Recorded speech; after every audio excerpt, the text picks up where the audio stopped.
नमस्कार दोस्तों, आपका स्वागत है हमारी book the power of habit के इस नए एपिसोड में। अगर आपने इस अद्भुत किताब का पहला भाग नहीं देखा है, तो पहले जाकर उसे जरूर देखें ताकि आप इस किताब के हर पहलू को अच्छे से समझ सकें। पिछले भागों में हमने जाना कि आदतें कैसे बनती हैं, कैसे ये हमारे जीवन को प्रभावित करती हैं और कैसे हम अपनी आदतों को बदल सकते हैं। आज के इस भाग में यानी चैप्टर 9 में हम एक और बेहद रोचक विषय पर चर्चा करेंगे। इस चैप्टर में हम जानेंगे आदतों की सामाजिक शक्ति, कैसे आदतें हमारे आसपास के लोगों और समाज को प्रभावित करती हैं। लीडरशिप और आदतें, बड़े बदलाव लाने वाले लीडर्स ने आदतों का इस्तेमाल कैसे किया। प्रेरणादायक कहानियां, वास्तविक जीवन में आदतों की ताकत ने कैसे बदलाव किए। तो दोस्तों, अगर आप अपनी आदतों को समझकर अपने जीवन में पॉजिटिव बदलाव लाना चाहते हैं, तो यह चैप्टर आपके लिए बेहद खास है। अपनी हेडफोन लगाएं ताकि आपको सुनने का बेहतरीन अनुभव मिले। और हाँ, इस वीडियो को लाइक, शेयर और सब्सक्राइब करना न भूलें। चलो, अब बिना किसी देरी के इस अद्भुत चैप्टर पर चर्चा शुरू करते हैं। Let's start. भरा जीवन जीने के तरीकों पर चर्चा कर सकें। इसी सिलसिले में एक दिन एंजी अपनी सारी पोशाकें लेकर पुराने कपड़े खरीदने वाली एक दुकान पर पहुंची, पर वहां एंजी को अपमानित होना पड़ा क्योंकि उस दुकान की 19 साल की मालकिन ने एंजी की सारी पोशाकों को चलन से बाहर हो चुकी पोशाकें कहकर खरीदने से मना कर दिया। ऐसे ही कई अन्य नकारात्मक अनुभवों के बाद आखिरकार एंजी को लगने लगा कि उसके जीवन का सबसे बुरा दौर खत्म होने वाला है। उसे लगने लगा कि उसने अपनी जुए की लत पर काबू पा लिया है, पर असलियत कुछ और ही थी। इस लत के चक्कर में सब कुछ गंवाकर एंजी ने अपनी व अपने पति की जिंदगी बर्बाद कर ली थी। उसे वकील की फीस भरने में हजारों डॉलर खर्च करने पड़े। उसके वकील ने कोर्ट में एंजी के पक्ष में दलील दी कि जुआ खेलना एंजी का अपना चुनाव नहीं था। उसे जुआ खेलने की लत या आदत थी जिस पर उसका कोई नियंत्रण नहीं था। इसीलिए उसने जुए में जितने पैसे हारे थे उन्हें चुकाने के लिए उसे मजबूर नहीं किया जाना चाहिए। इसी दौरान एंजी का मामला इंटरनेट पर मशहूर हो गया और जल्द ही वह लोगों के लिए घृणा की पात्र बन गई। लोग एंजी की तुलना अपने बच्चों से दुर्व्यवहार करने वाले माता पिता से करने लगे। कुछ लोगों ने तो उसकी तुलना कुख्यात नरभक्षी सीरियल किलर जेफरी डहमर तक से कर डाली। वह हैरान थी कि उसे कब तक दोषी ठहराया जाता रहेगा। एंजी ने मुझसे कहा, मेरा तो यह मानना है कि अगर मेरी जगह कोई और होता तो ठीक वही करता जो मैंने किया। पश्चिमी तट पर छुट्टियां मना रहे एक व्यक्ति ने जुलाई 2008 को एक दिन सुबह सुबह इमरजेंसी ऑन ऑपरेटर को मदद के लिए फोन किया। वह व्यक्ति बुरी तरह घबराया हुआ था। मेरे हाथों से मेरी पत्नी की हत्या हो गई है। हे भगवान, मुझे लगा कि कोई चोर अंदर घुस आ गया है। जब मैंने उस पर वार किया तब मुझे एहसास हुआ कि वह कोई चोर नहीं, मेरी पत्नी क्रिस्टीन है। मैं जरूर कोई सपना देख रहा था। ओह, ये क्या हो गया? मैंने क्या कर डाला? सिर्फ 10 मिनट बाद पुलिस ब्रायन थॉमस के पास पहुंच गई। उस समय वह अपनी वैन के बगल में बैठा आंसू बहा रहा था। उसने स्पष्टीकरण देते हुए कहा कि पिछली रात उसकी पत्नी और वह वैन में सो रहे थे। उनकी वैन जिस पार्किंग लॉट पर खड़ी थी, उसके आसपास अचानक कुछ युवा बाइक रेसिंग करने लगे और उनके शोर से ब्रायन और उसकी पत्नी की नींद टूट गई। उन युवाओं के शोर से बचने के लिए ब्रायन और उसकी पत्नी ने अपनी वैन को पार्किंग लॉट के आखिरी छोर पर ले जाकर खड़ा कर दिया और फिर से सो गए। फिर कुछ घंटों बाद जब ब्रायन की नींद खुली तो उसकी नजर जीन्स और काले रंग के ऊनी कपड़े पहने एक व्यक्ति पर पड़ी। ब्रायन को लगा कि यह उन्हीं युवाओं में से एक होगा जो रेसिंग कर रहे थे। ब्रायन उस पर चीखा, गला पकड़कर उसे दबोचा और तेजी से खींचने लगा। उसने पुलिस को बताया कि वह ये सब अनायास ही कर बैठा। उस व्यक्ति ने खुद को ब्रायन की पकड़ से छुड़ाने की जितनी कोशिश की, ब्रायन उतनी ही तेजी से उसका गला दबाता रहा। उस व्यक्ति ने ब्रायन के बाजुओं को खरोंच कर खुद को बचाने की कोशिश की, पर ब्रायन उसका गला और तेजी से दबाता चला गया और आखिरकार उस व्यक्ति का शरीर शिथिल पड़ गया। तब जाकर ब्रायन को एहसास हुआ कि वह अब तक जिस व्यक्ति का गला दबा रहा था वह कोई और नहीं बल्कि उसकी अपनी पत्नी क्रिस्टीन है। यह एहसास होते ही ब्रायन ने उसे छोड़ दिया और उससे पूछने लगा कि वह ठीक तो है। ब्रायन ने उसके कंधे झंझोड़ते हुए उसे उठाने की कोशिश की, पर तब तक बहुत देर हो चुकी थी। ब्रायन थॉमस ने पुलिस को रोते रोते बताया, मुझे लगा कि कोई चोर अंदर घुस आया है और इसीलिए मैंने उसका गला दबोचा। मुझे एहसास ही नहीं हुआ कि वह मेरी पत्नी है। क्रिस्टीन ही मेरी दुनिया थी। अब मेरा क्या होगा? अगले 10 महीनों तक ब्रायन थॉमस जेल में रहकर अपनी सुनवाई का इंतजार कर रहा था। इन्हीं 10 महीनों के दौरान ब्रायन के बारे में ऐसी कई बातें सामने आईं जो उसे एक कातिल साबित कर रही थी। उसे बचपन से ही नींद में चलने की आदत थी। कभी कभी तो वह एक ही रात में कई कई बार नींद में उठकर चलने लगता था। हर रात वह बिस्तर छोड़ता, पूरे घर में घूमता, खिलौनों से खेलता और अपने लिए कुछ खाने को भी पका डालता।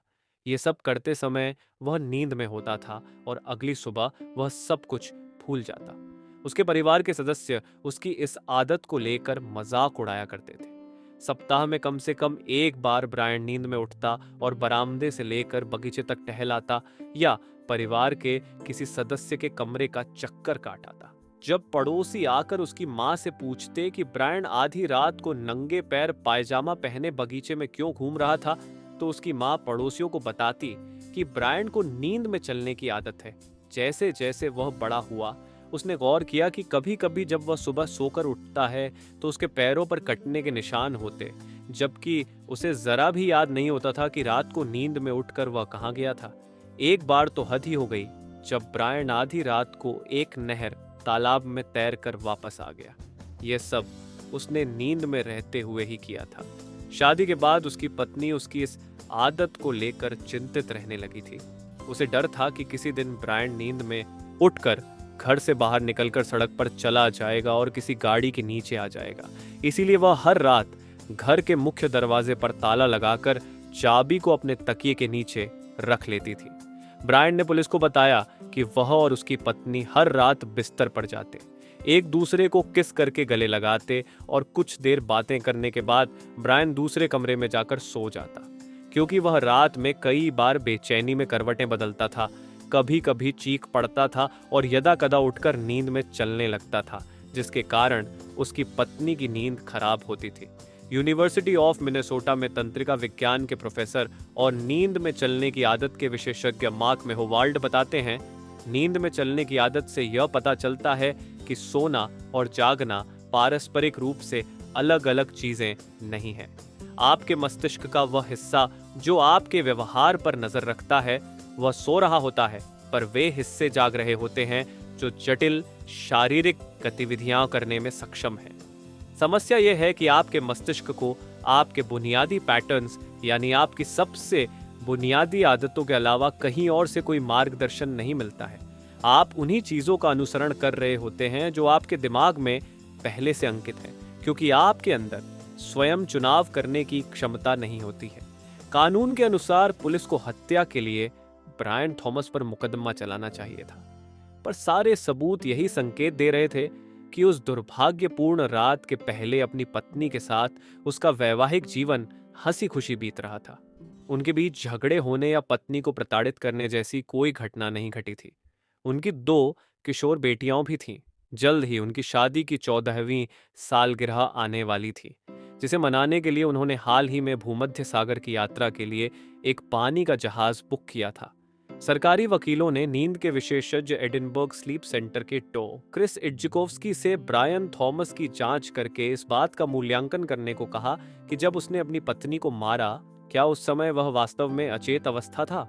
शोधकर्ताओं ने 2 अलग अलग मौकों पर, एक बार इज्जिकोव्स्की की प्रयोगशाला में और दूसरी बार जेल के अंदर, ब्रायन थॉमस के शरीर के हर हिस्से में सेंसर लगाए। उस सेंसर द्वारा उसके मस्तिष्क की तरंगों, आंखों की गतिविधियों, ठोड़ी, पैर की मांसपेशियों, नाक में वायु के प्रवाह, सांस लेने के लिए किए गए प्रयास और नींद के दौरान शरीर के ऑक्सीजन स्तर की जांच की जा सकती है। ब्रायन थॉमस ऐसा पहला आरोपी नहीं था जिसने यह तर्क दिया था कि उसने जो अपराध किया वह नींद में रहते हुए किया और इसीलिए उसे इसका दोषी नहीं ठहराया जाना चाहिए। ऐसे अपराधियों का एक लंबा इतिहास रहा है जो स्वयं को ऑटोमैटिज्म, नींद चलने की बीमारी और अचेतन में की गई अन्य क्रियाओं से ग्रस्त बताकर सजा से बचने की कोशिश करते रहे हैं। पिछले कुछ दशकों में जैसे जैसे आदतों का तंत्रिका विज्ञान और मुक्त इच्छा अधिक जटिल हुई है, वैसे वैसे आरोपियों द्वारा अपने बचाव में दी गई ऐसी दलीलें भी सामने वाले को पथभ्रष्ट करती हैं, जिसमें हमारी अदालतें और न्यायपीठ भी आती हैं। ऐसे समाज ने इस बात से सहमति जताई है कि कुछ आदतें इतनी सशक्त होती हैं कि हमारी चुनाव करने की क्षमता पर हावी हो जाती है, और ऐसी स्थिति में हम जो भी करते हैं उसके लिए हमें जिम्मेदार नहीं ठहराया जा सकता। नींद में चलना दरअसल सोते समय भी हमारे मस्तिष्क के सक्रिय रहने का एक अलग पहलू है। ज्यादातर समय जब हमारा शरीर विश्राम के अलग अलग चरणों में आता जाता रहता है, तो हमारी सबसे प्राचीन तंत्रिका विज्ञान संरचना यानी ब्रेन स्टेम, मस्तिष्क नलिका, हमारे अंगों और नर्वस सिस्टम को लकवाग्रस्त कर देती है, और इसीलिए सोते समय बिना शरीर हिलाए हमारा मस्तिष्क सपने देखने लगता है। आम तौर पर लोग हर रात कई बार इस लकवाग्रस्त अवस्था में आते जाते हैं। तंत्रिका विज्ञान के क्षेत्र में इस प्रक्रिया को स्विच के नाम से जाना जाता है। हालांकि कुछ लोगों का मस्तिष्क स्विचिंग प्रक्रिया में त्रुटियों का अनुभव भी करता है। ऐसे लोग सोते वक्त बिल्कुल ऐसे होते हैं मानो उन्हें लकवा मार गया हो, पर उनका शरीर सपने देखते समय या विश्राम के अलग अलग चरणों में आते जाते समय भी सक्रिय रहता है। नींद में चलने की जड़ यही है, और इस आदत से ग्रस्त अधिकतर लोगों के लिए ये एक छोटी पर परेशान करने वाली समस्या है। उदाहरण के लिए, कोई सपने में देखता है कि वह केक खा रहा है और सुबह उसे रसोई में डोनट्स का एक खुला हुआ डिब्बा मिलता है। इसी तरह कोई सपने में देखता है कि वह बाथरूम जा रहा है और अगली सुबह उसे कमरे का एक कोना गीला मिलता है। नींद में चलने वाले लोग जटिल ढंग से व्यवहार करते हैं, जैसे वे अपनी आंखें खुली रखते हैं, देखते हैं, इधर उधर घूमते हैं, कार चलाते हैं और अपने लिए खाना तक पका लेते हैं, और यह सब वे अचेतन यानी नींद में रहते हुए करते हैं, क्योंकि उनके मस्तिष्क के वे हिस्से जो देखने, चलने, कार चलाने या खाना पकाने जैसे कार्यों के लिए जिम्मेदार होते हैं, वे तब भी सक्रिय रहते हैं जब वह इंसान सो रहा होता है। उस समय उन्हें प्रीफ्रंटल कॉर्टेक्स जैसे मस्तिष्क के उन्नत क्षेत्रों से कोई निर्देश नहीं मिलता है। नींद में चलने वाले अधिकतर लोग पानी उबालकर चाय बनाने के लिए मशहूर होते हैं। एक व्यक्ति ने तो नींद में मोटर बोट तक चला डाली। एक अन्य व्यक्ति ने नींद में ही बिजली से चलने वाला आरा चालू करके ढेर सारी लकड़ी काट डाली और इसके बाद दोबारा बिस्तर पर जाकर लेट गया। हालांकि इन सब के बावजूद नींद में चलने वाले अपनी अचेतन अवस्था में अमूमन ऐसा कुछ नहीं करते जिससे उन्हें या दूसरों को कोई हानि पहुंचे। नींद में होने के उनके अंदर जोखिम से बचने की इंसानी प्रवृत्ति सक्रिय रहती है। बावजूद हालांकि जब वैज्ञानिकों ने नींद में चलने वालों के मस्तिष्क की जांच की, तो उन्होंने नींद में चलने और स्लीप टेरर यानी नींद में घबराने में स्पष्ट फर्क पाया। नींद में चलते समय लोग बिस्तर छोड़कर वह करने लगते हैं जो सपने में देख रहे हैं। जब कोई व्यक्ति नींद में घबराता है तो उसके मस्तिष्क की गतिविधियां जागने, अध जगे होने और नींद में चलने के दौरान होने वाली मस्तिष्क की गतिविधियों से बिल्कुल अलग होती है। नींद में घबराहट का अनुभव करते समय लोग भयानक चिंताओं के जाल में फंसे होते हैं, पर सामान्य अर्थों में देखें तो उस समय भी वे सपना नहीं देख रहे होते हैं। इस स्थिति में सेंट्रल पैटर्न जनरेटर्स जैसे मस्तिष्क के सबसे आदिम न्यूरोलॉजिकल तंत्रिका विज्ञानी क्षेत्रों को छोड़कर बाकी पूरा मस्तिष्क बंद पड़ जाता है। आदतों के फंदे की न्यूरोलॉजिकल मशीनरी की खोज करने वाले डॉक्टर लैरी स्क्वायर और MIT के वैज्ञानिकों ने मस्तिष्क के इन्हीं क्षेत्रों का अध्ययन किया था। जबकि एक न्यूरोलॉजिस्ट को नींद में घबराहट महसूस करने वाले का मस्तिष्क बिल्कुल उस व्यक्ति के मस्तिष्क जैसा दिखता है जो किसी आदत का गुलाम है। नींद में घबराने वालों का व्यवहार सबसे आरंभिक आदतों पर आधारित होता है। नींद में घबराहट के दौरान भी सक्रिय सेंट्रल पैटर्न जनरेटर्स ही वे क्षेत्र हैं जहां चलने, सांस लेने, अचानक जोर का शोर होने पर चौंकने और किसी आक्रमण का सामना करने जैसे व्यवहार संबंधी पैटर्न आते हैं। आमतौर पर हम अपने इन व्यवहारों को आदतों की तरह नहीं देखते, जबकि असल में वे आदतें ही हैं। हमारी न्यूरोलॉजी में स्वचालित व्यवहार इतनी गहराई तक समाया हुआ है कि अध्ययनों से पता चला है कि ये व्यवहार मस्तिष्क के उच्चतम क्षेत्रों से बिना कोई निर्देश पाए ही सामने आता रहता है। हालांकि जब ये आदतें नींद में घबराहट के दौरान सामने आती हैं तो एक लिहाज से बिल्कुल अलग होती हैं। चूंकि नींद प्रीफ्रंटल कॉर्टेक्स व ऐसे ही अन्य उच्च बोध संबंधी क्षेत्रों को निष्क्रिय कर देती है, इसीलिए जब स्लीप टेरर यानी नींद में घबराहट की आदत सक्रिय होती है तो किसी सचेत हस्तक्षेप की कोई संभावना ही नहीं बचती। अगर संकट की घड़ी में उससे भागने या उसका सामना करने की इंसानी प्रवृत्ति फ्लाइट और फाइट रिस्पॉन्स की आदत नींद में घबराहट के कारण समाप्त हो जाती है, तो फिर इस बात की संभावना नहीं बचती कि कोई व्यक्ति तर्क या कारण देकर इससे पार पा सके। तंत्रिका विज्ञानी मैहो वाल्ड कहते हैं, स्लीप टेरर यानी नींद में घबराहट अनुभव कर रहे लोग असली अर्थों में सपना नहीं देख रहे होते। लोग अपने दुःस्वप्नों को याद करके जो कहानियां बुनते हैं वैसा कुछ वास्तव में कहीं नहीं होता। अगर नींद टूटने के बाद उन्हें कुछ भी रहता है तो या तो वह कोई तस्वीर होती है या कोई तीव्र भावना, या जैसे कयामत की संभावना, भयानक डर और स्वयं को या फिर किसी और को बचाने की जरूरत महसूस होना। हालांकि ये भावनाएं बहुत सशक्त होती हैं। हमने अपने जीवन में जितने भी व्यवहार सीखे होते हैं, ये भावनाएं उन व्यवहारों का सबसे बुनियादी संकेत होती हैं। कोई संकट सामने आने पर स्वयं को बचाने के लिए भागने या उस संकट का सामना करने जैसी चीजों का हम सभी को बचपन से ही भरपूर अभ्यास होता है। जब ये भावनाएं उठती हैं और जब उच्चतम मस्तिष्क द्वारा चीजों को सही संदर्भ में देखने की कोई संभावना नहीं बचती, तब हम वही प्रतिक्रिया देते हैं जो हमारी सबसे गहरी आदतों पर आधारित होती है। संकट की स्थिति में हमारे मस्तिष्क के लिए व्यवहार के जिस पैटर्न का पालन करना सबसे आसान होता है, वह फौरन उसी को अपना लेता है। फिर चाहे वो संकट देखकर भागना हो, उसका सामना करना हो या फिर उससे पार पाने के लिए किसी का अनुसरण करना हो। नींद में घबराहट होने पर लोगों को दो सबसे आम चीजें महसूस होती हैं, एक खतरा और दूसरी यौन उत्तेजना। जब ऐसा होता है तो लोगों की प्रतिक्रिया इन दोनों उत्तेजनाओं से जुड़ी आदतों का अनुसरण करने की होती है। नींद में घबराहट महसूस होने पर कई लोग तो छत से कूद चुके हैं क्योंकि उन्हें लगा कि कोई उन पर हमला करने के लिए उनका पीछा कर रहा था और वे उनसे बचकर भाग रहे थे।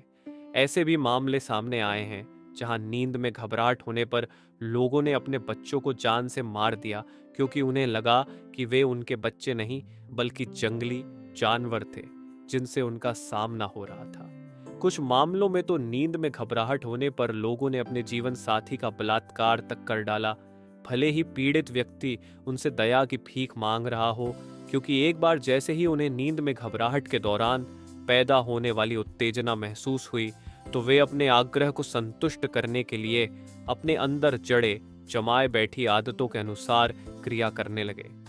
जबकि नींद में चलने की आदत से ग्रस्त लोगों के मामले देखकर ऐसा लगता है जैसे वे अपने उच्चतम मस्तिष्क को थोड़ा बहुत दखल देने की अनुमति दे देते हैं, जो उन्हें छत के किनारों से दूर रहने का आदेश देकर उन्हें नीचे गिरने से बचा लेता है, यानी खतरनाक स्थितियों से दूर रखकर उनका बचाव कर लेता है। पर जिस इंसान को नींद में घबराहट जकड़ लेती है, वे सिर्फ अपनी आदतों के फंदे के अनुसार ही क्रिया करते हैं, फिर भले ही इसमें उनकी या किसी और की जान ही क्यों न चली जाए। The power of habit. किताब को यहाँ तक सुनने के लिए आपका बहुत बहुत धन्यवाद। ये किताब आपको कैसी लगी हमें ज़रूर बताएं और अगले भाग का इंतज़ार करना न भूलें जो जल्द ही आपके लिए आ रहा है। अगर आपको ये किताब अच्छी लगी हो तो वीडियो को लाइक करें, अपने विचार कमेंट में ज़रूर शेयर करें और हमारे चैनल को सब्सक्राइब करना न भूलें।